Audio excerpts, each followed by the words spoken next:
Hey guys, welcome back to my channel. So today I'm going to be doing a review on episode 2 of season 2 of Shadowhunters, A Door into the Dark. So as always, I'm going to start off by rating this episode out of 10. For entertainment, I'm going to give it an 8 because I actually quite enjoyed this episode. I thought it had a lot of fun moments. It had a lot of kind of weird moments too, but that's kind of what I expect from Shadowhunters at this point. I really never got bored during this episode at all. I was always really entertained.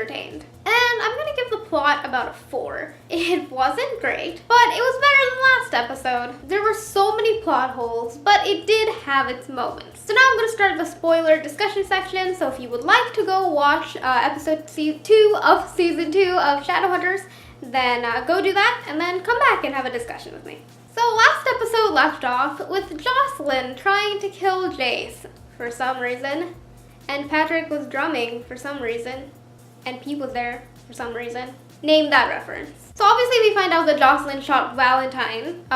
She tried to shoot Jace, presumably, and Valentine took the bullet, or the arrow, for him. And then Jace dragged Valentine into a portal, and then later on, Clary and Jocelyn have this, discussion about Jace and his demon blood. I have the same problems with the Clary and Jocelyn discussion in this episode that I did last episode, so if you've not watched my review on the last episode, you can go ahead and do that, and you'll find out my thoughts. Okay, so I don't really know where to start, so let's just start at that Clizzy scene. Again, they're really pushing the Clizzy thing. I totally ship Clizzy in the TV show, because they just make it so darn easy. So they had that scene where Clary was feeling sorry for herself, and I don't know, it's just this really dramatic montage with pop music in the background. Really, there's so much pop music in this episode, it's ridiculous. Oh, and then there was this present analogy of I was someone who had a birthday and then walked out with a present that I never wanted, or something like that. That present analogy just went on way too long.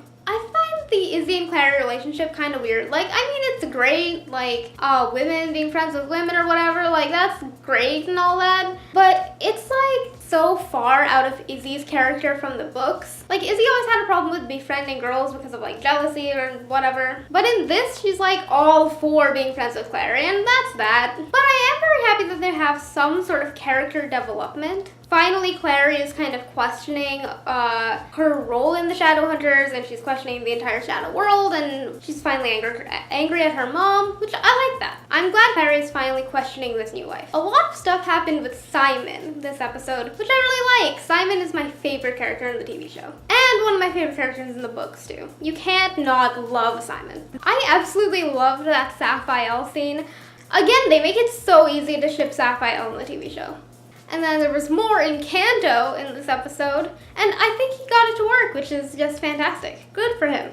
The fact that Camille is Simon's sire in the TV show is just kind of weird to me, because if you did not know, in the books it's Raphael. So hearing Raphael talk about how Camille is Simon's sire is just kind of odd. So, book fans, do you also think that Magnus is kind of taking on the role that Jordan had for Simon? I don't know if Jordan is going to be in the TV show or not. That'll be an interesting thing to find out. But if Simon ends up getting kicked out of his house and has all that drama with his mother, which he kind of already did in the first season, but not really, will he end up staying with Magnus? That'd be an interesting thing. But who was that talking to Luke? That wasn't Jordan, was it? Was it Bat? I don't know. No, it was that one guy that died in City of Bones. But I guess he didn't die in the TV show? I don't know. Simon said something about wanting to barf or something in the after taking the portal to see Magnus. Can vampires barf? And then they go to India. That's an interesting plot detail. To be fair, it was hilarious. Yeah, but as a whole, I really like the Simon and Magnus relationship. I liked when Izzy fought the really muscly dude in the dojo place. That was just a lot of fun. I thought that scene was fun.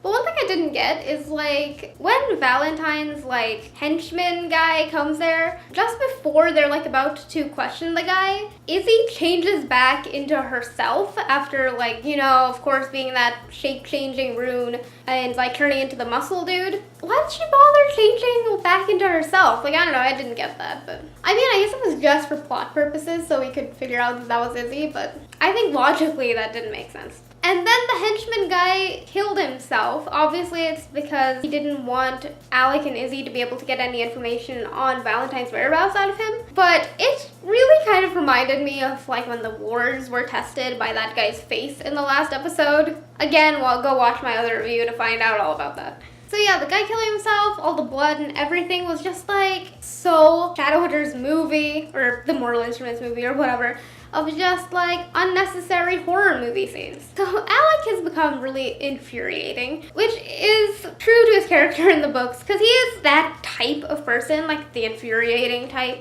but that doesn't make it any less frustrating. And he was really like terrible to Clary this episode, which was interesting. But I liked that because it kind of instigated this whole Clary thinking that she's not a part of the Shadowhunter world, and like, I'm not a mundane, I'm not a Shadowhunter, who am I? And I liked that. So I have way more that I like about this episode than I did the last one. Adamus cracking, like, okay, speaking of stuff that I didn't like that. I've never liked this whole Parabatai tracking thing. They're kind of trying to explain Jace and Alec's Parabatai or Parabatai relationship. I mean, I still don't think they're doing a good job of it, but they're trying. In the show, I kind of forget that Jace and Alec even have a relationship. And then they had this like flashback scene to Jace and Alec when they were kids, which was interesting. Like during the whole tracking scene, they had like a flashback thing. It was interesting. They brought back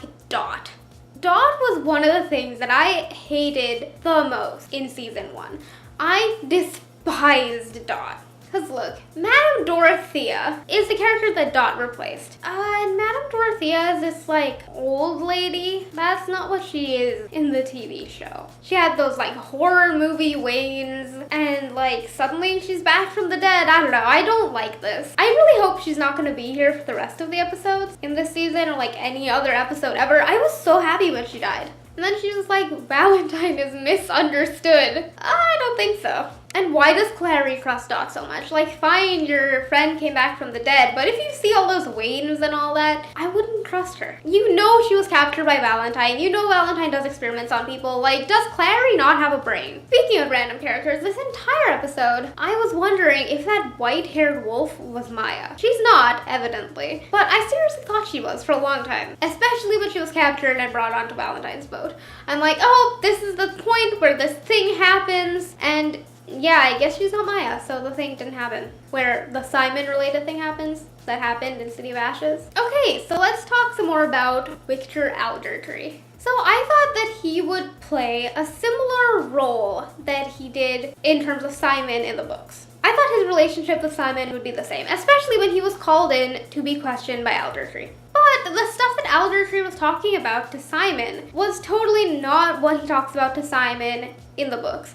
But the big Simon vampire event that happens in the books, I'm not spoiling the books, because if you've not read the books but you watch the TV show, and like you only watch the TV show, then I don't want to spoil the TV show, because I know that the thing that happens in the books, the big spoiler thing that happens in the book happens in the TV show. I'm like 90% sure it'll happen, so I don't want to spoil it. But for any book fans, you know what I'm talking about. It's a big deal, and it makes a lot of people dislike Simon, and including Aldertree. He obviously doesn't have that relationship yet, and he doesn't have that point of conflict yet. So I guess that's why. I guess that's why Aldertree's mission for Simon and like what he talks to Simon about, I guess that's why it's different. So now Jace has kind of escaped from the boat, which I'll talk about a little bit more later once we wrap this episode up. But I'm wondering that now that that happened, Jace will probably go back to the Institute, and if he does that, will Aldertree do to him what Imogen Herondale did to Jace in the TV show? So you find out a lot of interesting things about Jace in especially City of Glass, which is the 3rd book. But stuff happens in City of Ashes that kind of lead up to that. And Aldertree is not Imogen Herondale, so he can't have that same role that Imogen played in Jace's life. He can't have that same role because he's not Imogen. So I'm really curious to see how that whole thing works out. And if you did not know, Imogen Herondale is the old Inquisitor, and I guess she's still the Inquisitor. I'm pretty sure she was in the last season. I still think they're pushing the Lydia thing.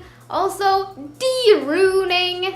There was a a lot less Valentine and Jace in this episode, which honestly I think made the episode a lot better. But then they added this new character called Jeremy. For the record, he was not in the books, to my knowledge. I mean, I don't remember him in the books. Maybe he was in the books. One thing I found kind of weird is how every time Valentine walks into a room, or at least like one of those dojos, the lights flicker as if it's a horror movie. You know, I think the biggest problem that I have with Jace is that he's too emotional, just like Magnus. He just needs to be way more like aloof, a little bit more like William Herondale. Is that a subtle wink? I don't know.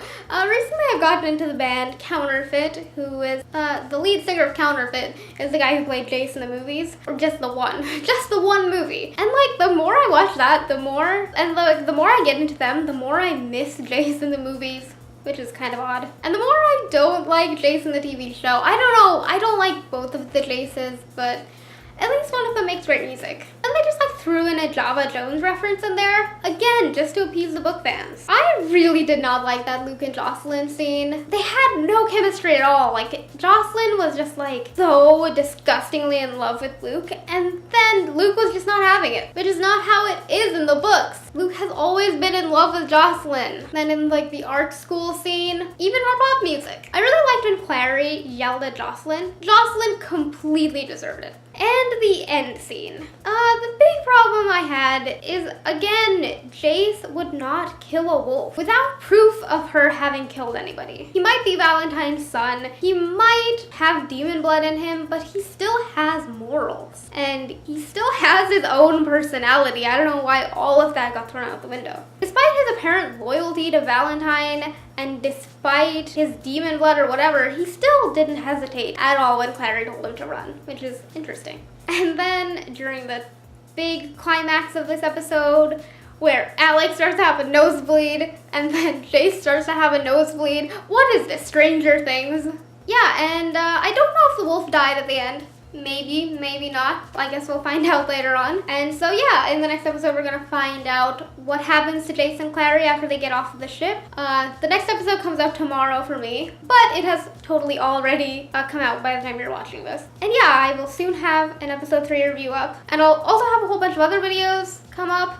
If you have not seen my episode 1 review, I will have that in the eye. I will also have, and you can like this video if you liked it, if you like. And yeah, I guess that's it. So I'll see you later. That's not my outro. But name whose outro it actually is.